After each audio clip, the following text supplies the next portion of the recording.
April 18th, 4:18 in the afternoon. Deep beneath Oakland, California, the ground splits open. A magnitude 7.0 earthquake tears along 52 miles of the Hayward Fault, shaking the entire East Bay with enough force to level buildings, buckle highways, and trigger dozens of aftershocks. But not a single person felt it. No mugs fell off shelves, no traffic jammed, no alarms went off. This earthquake was completely fake, yet scientists mapped every second of it, down to the exact minute it started. Why would anyone give an imaginary disaster a birthday? To answer that question, you first have to understand the real, invisible line hiding under the East Bay, a line most local residents cross every single day without ever noticing it. That line is the Hayward Fault. It stretches nearly 45 miles along the eastern shore of San Francisco Bay, and it does not sit safely out in the wilderness. It cuts straight through the heart of the urban East Bay, beneath residential neighborhoods, beside schools, and across major streets, water mains, power grids, and train corridors connecting communities throughout the region. Most days, its presence is barely noticeable. Its work is slow, quiet, and easy to dismiss as normal wear and tear. A sidewalk shifts slightly out of place.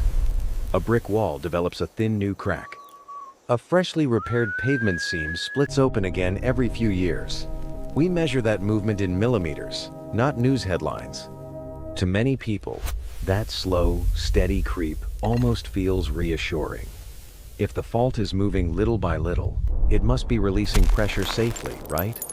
A fault that moves cannot build toward a catastrophic earthquake, can it?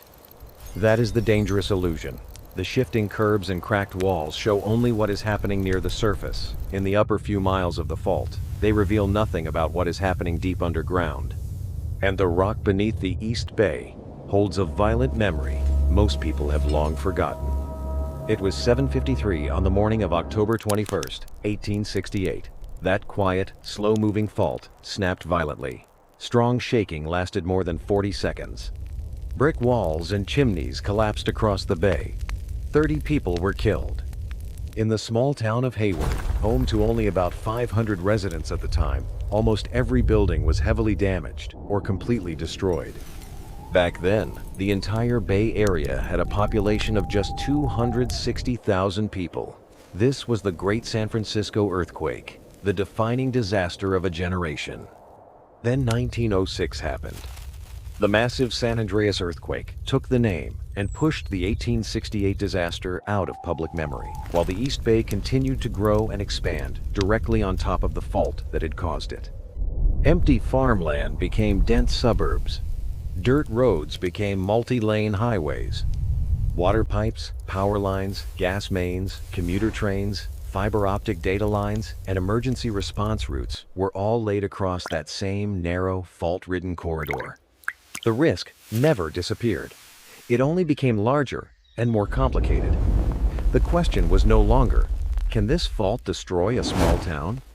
It was, what can this same fault do to an entire region built to function as one interconnected machine? For a while, the slow surface creep seemed to offer a partial answer. The Hayward Fault creeps at an average rate of about 5 millimeters per year. Near the surface, the two sides of the fault slide past each other constantly, tiny bit by tiny bit. But that creep reaches only so far, roughly the upper 3 miles of the fault. Below that depth, the fault is almost entirely locked. Nothing moves. And the math is not comforting. All that slow surface creep, along with the tiny, unfelt micro-earthquakes, accounts for only about 1/3 of the fault's total long-term movement. The rest does not disappear. It accumulates, stored in the locked rock far below, waiting for a rupture that will release it all at once. The curb on your street is moving. The fault miles beneath your feet is not. That gap is where the danger lives. Scientists can measure that gap. They can calculate how much energy is building over time. What they cannot do, what no one can do, is tell you the exact date the next major earthquake will strike. So instead of waiting for the real thing, they built one. They gave it a date, a start time, a starting point, and a magnitude. They called the experiment HayWired. Let us be clear. This is not a forecast. April 18th is not a warning date.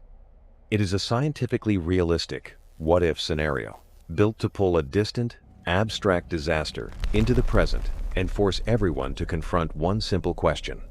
What happens next? On the simulation screen, the rupture moves faster than any warning can travel. The entire East Bay jolts sideways.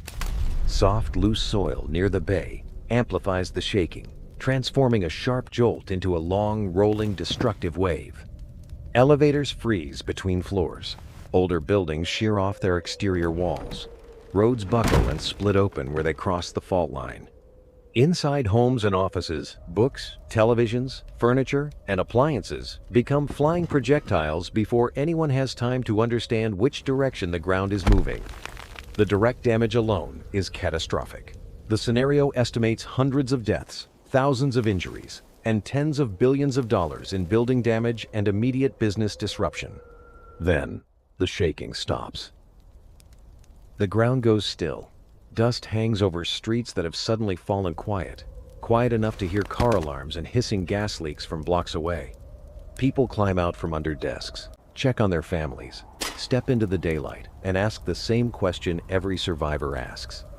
Is the worst over? For the earthquake itself? Maybe.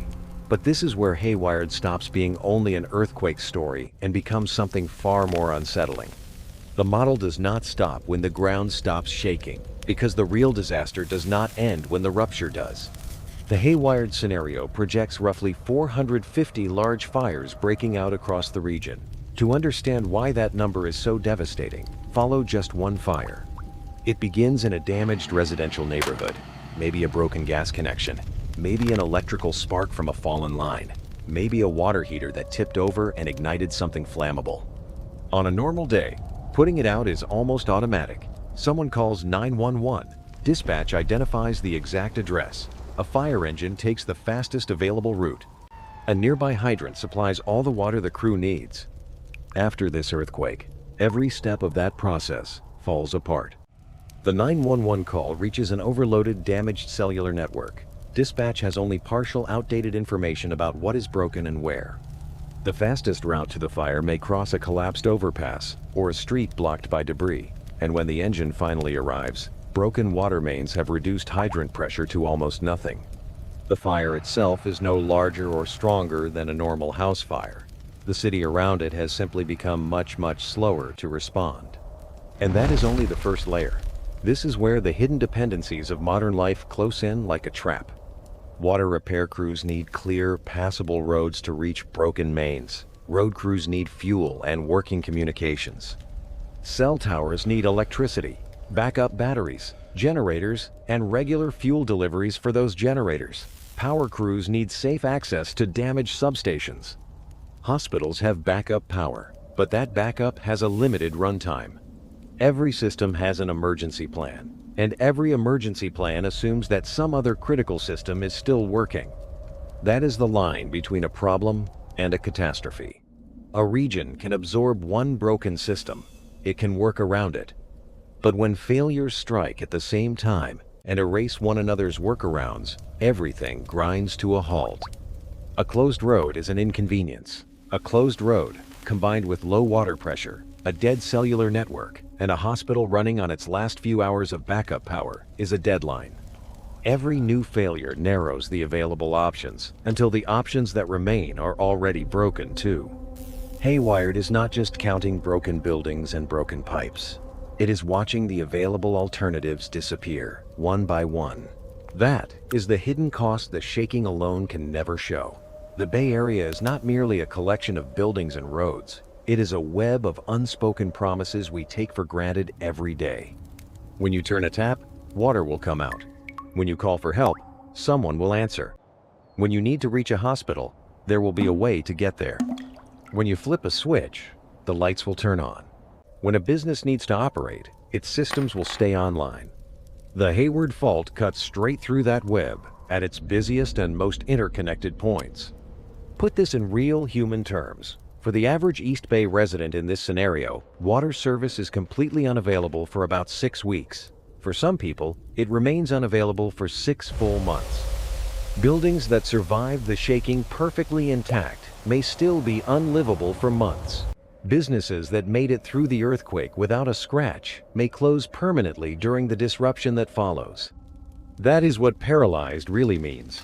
It does not mean every skyscraper falls. It does not mean every road disappears beneath rubble. It means the hospital building is completely intact, but the nurses cannot get to work. It means the repair crew is ready, but every route to the problem is closed. It means your apartment is undamaged, but no water comes from the tap. It means your phone is fully charged, but the network behind it is dead. The region is still there on the map, but all your choices are gone. That is the entire point of HayWired. It was built to reveal that loss of choice before a real earthquake makes it permanent. And the best thing about a simulation is that you can run it more than once. You can change the inputs and change the ending. Strengthen a single water pipe crossing the fault, and one small fire remains one small fire. Give communications towers longer-lasting backup power, and dispatch can track more of the map. Build alternate evacuation routes. Retrofit vulnerable older buildings. Install automatic slowdowns on commuter trains. Teach more people to drop, cover, and hold on. The exact same earthquake can produce a completely different human story. The fault does not care about any of this. It does not notice our pipes, our roads, or our preparation plans. It will continue building pressure, and one day it will rupture. But the outcome? That is entirely up to us. Return to that simulation screen at 4:18 in the afternoon on April 18th. The red rupture mark beneath Oakland is still imaginary. Scientists chose the date. The aftershocks were programmed. No one died that afternoon, because that afternoon existed only inside a computer model. But the fault beneath the East Bay is real. The locked, energy-building rock deep below is real. And the fragile web of pipes, wires, roads, and systems holding our lives together is real too. We cannot predict exactly when the next major earthquake will strike, but we can decide what happens after it does, and we can begin building that better outcome today.